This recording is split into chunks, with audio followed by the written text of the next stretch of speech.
สวัสดีค่ะพบกับช่อง FC หมอลำมาแรงกันอีกเช่นเคยเนาะค่ะดังกระชอนไปทั่วประเทศสำหรับน้องต้นเขาสุปิยาหลังจากเพิ่นได้สร้างปรากฏการณ์บนเวทีดวลเพลงชิงทุน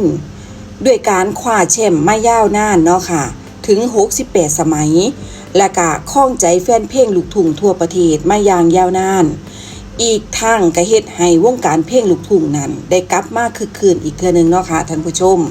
พร้อมเพิ่นนั้นได้สร้างความประทับใจให้กับกรรมการและกับผู้ชมทั่วประเทศด้วยความสามารถทางด้านการร้องเพลงลูกทุ่งที่แบบบ่ธรรมดาถึงแม้ว่ามื้อนี้น้องต้นเขายังบ่ได้ครองแชมป์ต่อแต่ชื่อเสียงและกับผลงานของน้องนั้นก็ยังเป็นที่ประทับใจของแฟนคลับอย่างต่อเนื่องล่าสุดน้องต้นเขาก็ได้กลับมาพร้อมกับผลงานใหม่ๆให้แฟนๆได้ติดตามกันอย่างต่อเนื่องแม้ว่าสิอำลาตำแหน่งแชมป์ไปแล้วแต่ด้วยความสามารถและก็เสน่ห์ของน้องก็ยังคงเปล่งประกายบ่เสื่อมคลายเพราะในช่วงที่ผ่านมาน้องต้นเขาได้เดินสายรับงานอีเวนต์และก็คอนเสิร์ตอยู่ตลอดโดยคิวงานในปัจจุบันนี้นั้นน้องต้นเขาได้ปรากฏตัวขึ้นเวทีแสดงร่วมกับวงสรสุพรรณโชว์พร้อมกับถ่ายทอดบทเพลงของราชินีลูกทุ่งพุ่มพวงดวงจันทร์ซึ่งเป็นบทเพลงที่สร้างชื่อเสียงให้กับเธอให้กับน้องต้นเขาเนาะและก็เฮ็ดให้คนรุ่นใหม่ได้กลับมาทำความรู้จักกับบทเพลงอมตะเหล่านี้อีกเทื่อนึงและก็นำบทเพลงลูกทุ่งต่างๆมาร้องโชว์ให้กับพ่อๆแม่ๆหน้าเวทีได้ฟังและก็การขึ้นเวทีร่วมกับวงสรสุพรรณโชว์ถือเป็นการกลับมาโชว์พลังเสียงบนเวทีใหญ่ของน้องต้นเขาอีกเทื่อนึงและก็ได้รับเสียงตอบรับเป็นอย่างดีจากแฟนเพลงที่ไปร่วมชมต่างชื่นชมในความสามารถที่ยังคงเปี่ยมล้นและก็แสดงความยินดีที่ได้เห็นน้องต้นเขาได้สานต่อเส้นทางในวงการเพลงลูกทุ่งอย่างบ่หยุดยั้งและก็นอกจากนี้น้องต้นเขาก็ยังฝึกฝนและก็พัฒนาการร้องเพลงอย่างสม่ำเสมอเพื่อเตรียมพร้อมสำหรับก้าวต่อไปในวงการเพลง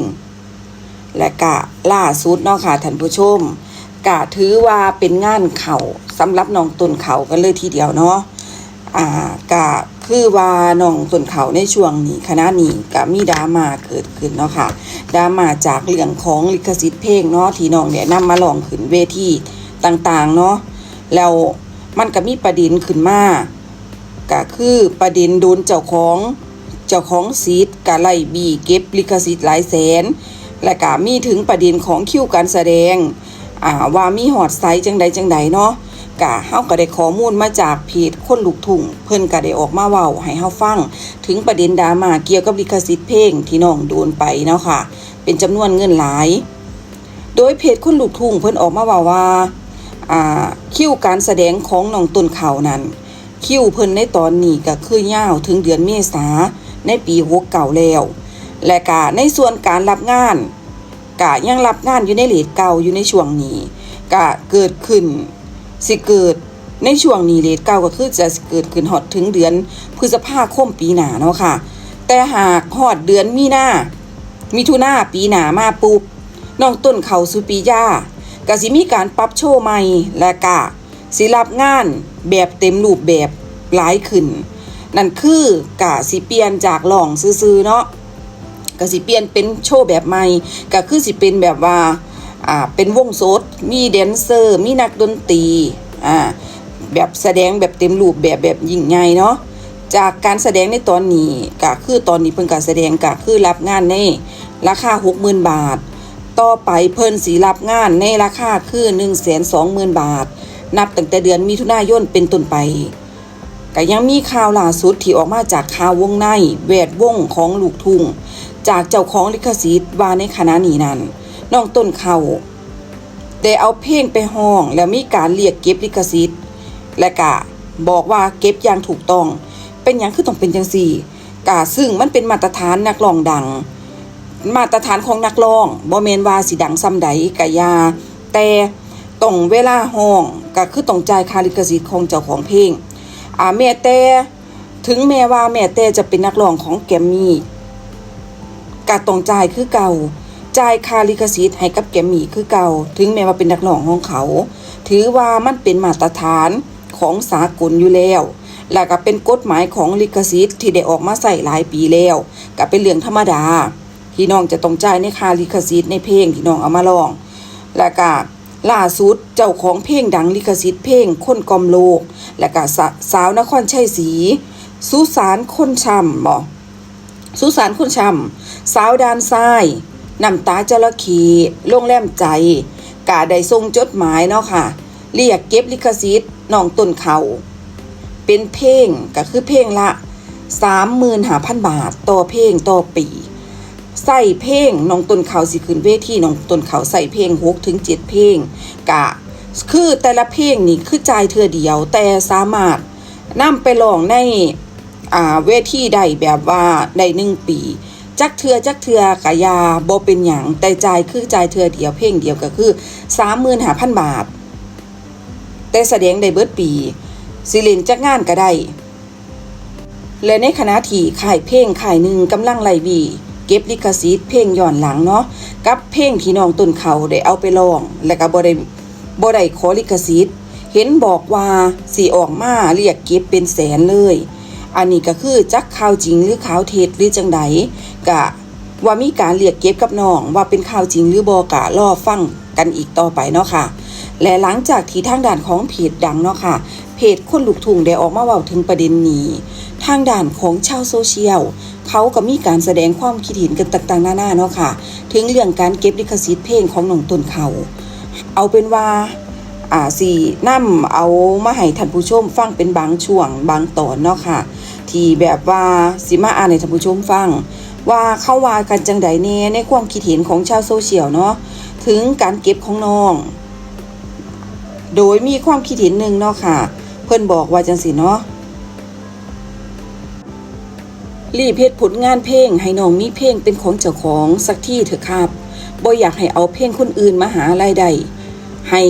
มาหารายได้ให้กับเจ้าของลิขสิทธิ์เสียดายเงินทั้งที่เฮานำมาฮ้องให้เพลงนั้นที่มันเงียบหายหรือว่าซบเซาไปแล้วพ่อน้องเขาเอานำมาฮ้องแล้วมันดังก็เก็บค่าลิขสิทธิ์แพงหูลับตับใหม่กันเลยทีเดียวคนอื่นนำมาห้องบ่ดังก็ทำเป็นบ่ฮู้บ่เห็นพ่อน้องต้นเขานำมาห้องดังแทนที่สิดีใจเรียกเก็บค่าลิขสิทธิ์ให้น้อยลงนี่อีหยังโอ้โหโอกาสฟาดเสียหลักแสนก็มีแทนที่สิแบ่งกันแบ่งสรรปันส่วนกันไหนๆก็เดินสายเดียวกันอยู่แล้วถ้าบ่อยากให้ไผนำมาห้องใครเก็บไว้ในตู้เย็นดีกว่าอีกคอมเมนต์นึงก็ว่าเนาะค่ะเฮ็ดให้ชีวิตเด็กคนหนึ่งที่กำลังพยุงตัวได้เฮ็ดให้ตกต่ำไปเลยถ้าน้องมี100 ล้าน1,000 ล้านก็ว่าไปอย่างนี่เด็กกำลังสิเฮ็ดให้ลูกทุ่งเมืองไทยโดดเด่นทั้งที่มันซบเซาไปนานเมืองไทยก็บ่ได้ขาดนักร้องลูกทุ่งนะแต่เป็นหยังซบเซาพ่อน้องมาชุบให้โดดเด่นก็เล่าลิขสิทธิ์ก็สิเอาลิขสิทธิ์ย้อนหลังซะแล้วถามจริงถ้าบ่มีน้องต้นเขาจะเอาหรือไผสิจ่ายค่าลิขสิทธิ์วะหรืออยากให้ซบเซาคือปี20 ปี30 ปีที่ผ่านมาครับอีกคอมเมนต์นึงเนาะค่ะก็ว่าค่าสั่นก็เฮ็ดมาตรฐานเดียวกันไปเลยทุกคนที่เอาไปห้องบ่ว่าสิเป็นแนวใดไผเอาไปห้องมองใสตั้งแต่นักห้องร้านอาหารห้องตามวงรถแห่ร้องตามงานร้องเปิดหมวกรีบเก็บให้มันเบิดซะสิได้เท่าเทียมกัน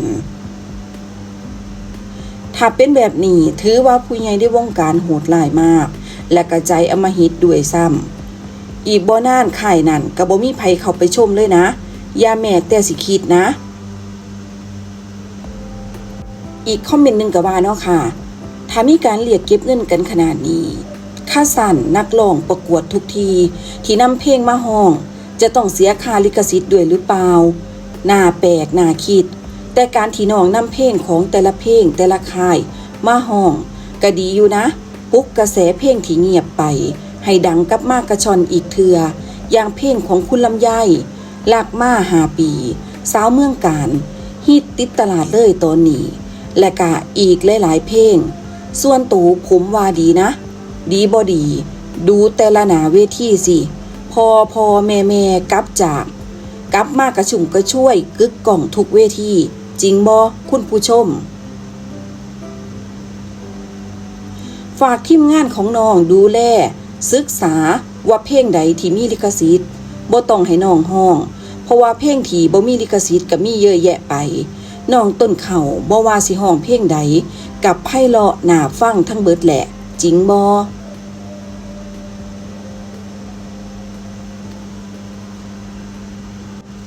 ค่ะก็นี่ก็คือส่วนหนึ่งเนาะค่ะของคอมเมนต์ของชาวโซเชียลเนาะค่ะที่ถือว่าชาวโซเชียลกับคอมเมนต์เป็นเสียงเดียวกันเนาะกับว่าเพชรเกินไปในการเรียกเก็บของน้องก็น่าสิให้โอกาสน้องแน่เพราะว่าเพิ่นขึ้นประกวดผู้ใดก็ต้องเอาเพลงไปร้องอยู่แล้วแม่นบ่ล่ะค่ะกับร้องได้ทุกทีและเป็นหยังคือต้องเจาะจงที่มาย้อนหลังของน้องต้นเขาก็สิเป็นการคอมเมนต์กันต่างๆนานาแบบนี้แล้วเนาะค่ะก็ถือว่าน้องต้นเขาสุปิยาเนาะค่ะถือว่าเพิ่นนั้นมีเอกลักษณ์ประจำตัวเพิ่นนะคะท่านผู้ชมถ้าเฮาได้ไปฟังแล้วน้ำเสียงของน้องนี่มีเอกลักษณ์มีเสน่ห์เสียงไพเราะร้องเพลงได้ไพเราะเพราะพริ้งฟังแล้วนี่ก็คือถึงแม้ว่าบ่เห็นหน้าน้องแต่ได้ยินเสียงเฮาก็ยังแบบชื่นชอบมากในเสียงน้องอยากให้น้องร้องเพลงนั้นเพลงนี้น้องก็ร้องออกมาได้แบบไพเราะสนอหูเนาะค่ะแอดว่าต่อไปนี่น้องสิโด่งดังแบบเป็นผู้แตกเลยเนาะค่ะเฮาก็สิต่อไปเฮาก็สินำเสนอข่าวของน้องต้นเขามาให้ท่านผู้ชมฟังกันนำค่ะสลับไปกับของข่าวของคุยบันฟินแลนด์เนาะแพรวพราวแสงทองเนาะแล้วก็ข่าวของคนอื่นๆเนาะค่ะที่ในวงลูกทุ่งหมอลำของเฮาเนาะสำหรับคลิปนี้ก็ขอจบเพียงเท่านี้สวัสดีค่ะ